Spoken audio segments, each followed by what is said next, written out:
Pinasayaw ng lindol kahapon ng ilang matataas na gusali kagaya ng condominium. Tanong tuloy ng ilan, ligtas bang tirahan ng mga ito? Yan ang tinutukan ni Oscar Oida.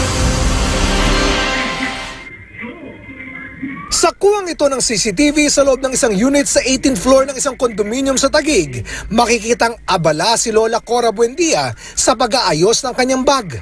Habang busy naman sa panonood, ang kanyang 6 na taong gulang na apo nang biglang lumindol.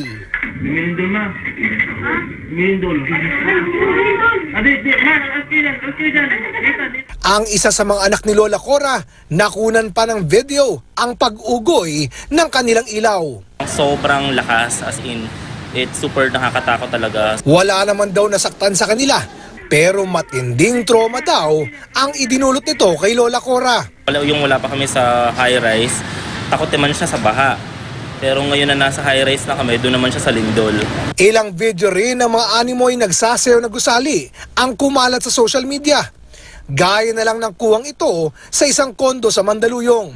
Sa may Binondo, tumapon pa ang tubig mula sa swimming pool na nasa rooftop ng isang gusali sa lakas ng pag-alog.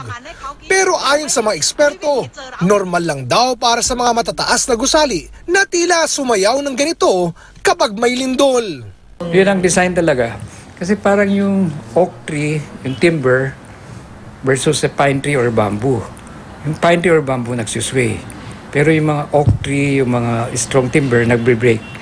Kung tutuusin nga raw, mas ligtas pa sa mga high-rise na gusali kumpara sa mga tinatawag na low-rise buildings. Karamihan daw kasi sa mga high-rise na gusali, sumunod sa itinakda ng building code at kakayanin ang 7.5 magnitude na earthquake. Sa datos ng Philippine Statistics Authority noong 2015, lagpas 1 milyong multi-unit residential buildings gaya ng kondo na ang naitayo sa Metro Manila, habang lampas 4.6 milyon naman ang nakatira sa mga ito.